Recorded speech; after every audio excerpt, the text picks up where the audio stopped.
So today's video is about a bit of a sensitive subject matter. If you have experienced bullying in a very negative way in the past, you may have trouble watching it. I am trying to mostly be playing devil's advocate here, but I do think it's a subject matter worth talking about. So the sentence, "end all bullying," is pretty nice, and it's also true in principle. But the problem is, and this is what many people like to overlook, that bullying is actually a very nuanced subject matter, and it's very easy to overshoot the mark. Everybody knows that kids are brutal, especially teenagers very often just appear to be sociopaths that exist solely to hurt other people's feelings. They are extremely intolerant and will hone in with a laser focus on pretty much anything that makes a person different in a way that they can be made fun of, but they also feel bad about it. And they are a hive mind trying to swarm on individual people just to fuck them up because, well, they are a victim. It is incredibly messed up and can easily veer into the obscene and straight up dehumanizing. I mean, imagine if your entire life experience was that the place that you have to go to every single day by law is just filled with people who hate you and who will go out of their way to hurt you, like psychologically and often physically.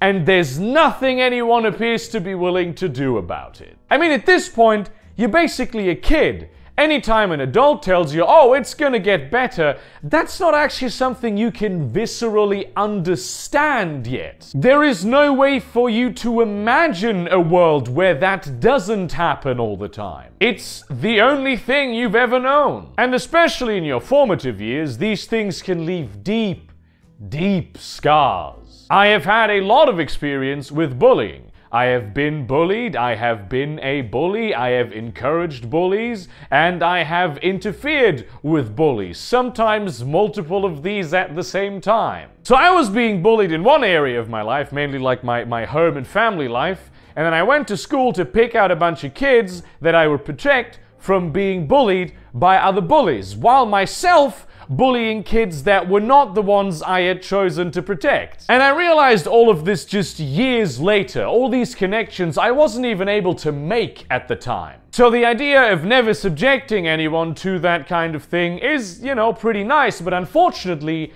it's not quite as simple as that. Many of the mechanisms that are key to bullying are also crucial for the social development of teenagers. They're trying to find out who they are as individuals, how to socialize, what identities and relationships mean. They're practicing all those unspoken social laws that adults just are very good at working with. And a lot of them are very bad at working with them and resisting the effects of the harmful ones. Peer pressure is a thing even among adults, obviously, and it's pretty powerful, a lot more powerful than we adults would like to admit to ourselves. But among teenagers, it is insane. And it makes sense in an evolutionary context. You engaging in a behavior that the group disapproves of, and then you changing that behavior to be more in line with what the group wants you to do, is great for social cohesion, and that's the way that humanity has survived for millions of years. Not quite like million, but like you get what I'm saying. At the same time, societies have grown more diverse and complex, and these things can easily misfire. And again, like, adults are by no means immune to these misfires. You could make the argument that most discrimination and bullying that happens in like a large political, societal context originates from the same mechanism of people not wanting other people to engage in behaviors that they disapprove of. But when you hand this power to teenagers who are both not as good at using it and also more susceptible to its effects, things are gonna go wrong. But they also still need it in order to find themselves as individuals and individuals within groups. The same is true for physical contact. A zero-tolerance policy for violence does sound pretty damn great, because after all, violence is bad. That's the hard-hitting statements that I like to run this channel for. That's the level of philosophical discourse that I live for. But once again, It's not that simple. So you know this probably, that especially among boys, there is like combat that you do for fun, and it can turn serious very quickly.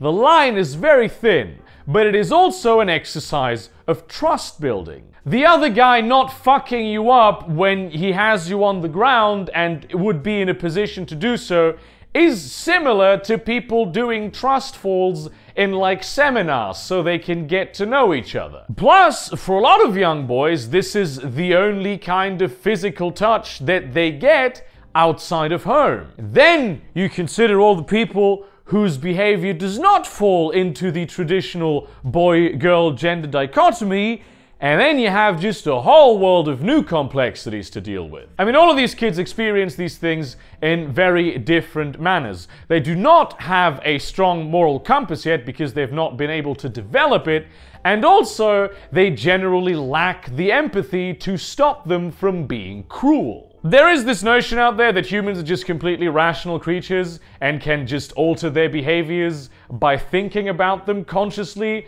That is pretty obviously nonsense. It's a lot more complex than that. There's layers upon layers of instinct and emotionality that you cannot actually control underneath that. And nowhere is this better exemplified than in kids who do not yet have as much of a well-developed intellectual superstructure. They have to navigate all of that crucial socialization shit at the same time while not having any experience with it at all. Very little thought for others, very little impulse control. Most of the time it's even difficult for adults who have been hardened by life experience. And then we think that we can just put adults in charge of these children, even though they don't really understand what it's like being a child anymore necessarily. And then you also add to that the fact that all children, like all individuals, are very different. I mean, it's not just the personal interpretations that they have about the behaviors of every individual that they encounter, but their own life experiences will massively inform their decision making. So how do you see the sometimes extremely subtle gradient where socialization mechanisms turn into bullying? I mean, especially considering that sometimes just obvious straight up bullying, especially in like high schools, gets encouraged by staff. This doesn't happen very often, but it does happen. So how do you even place anyone in charge of that situation? How can people shoulder this responsibility? Because we can't just stop kids from doing any of these things that might become bullying at one point,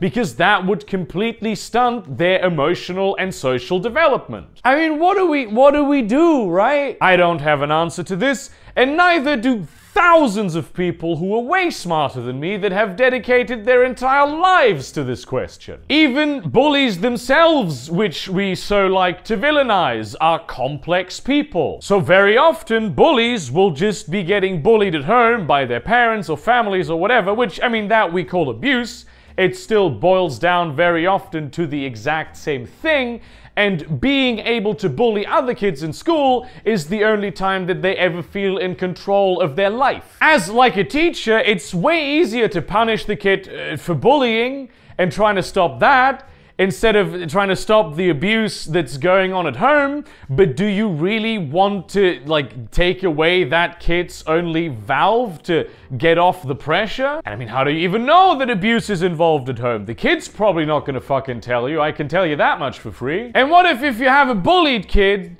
and it was only bullied psychologically, and then at some point it lashes out against its bullies physically?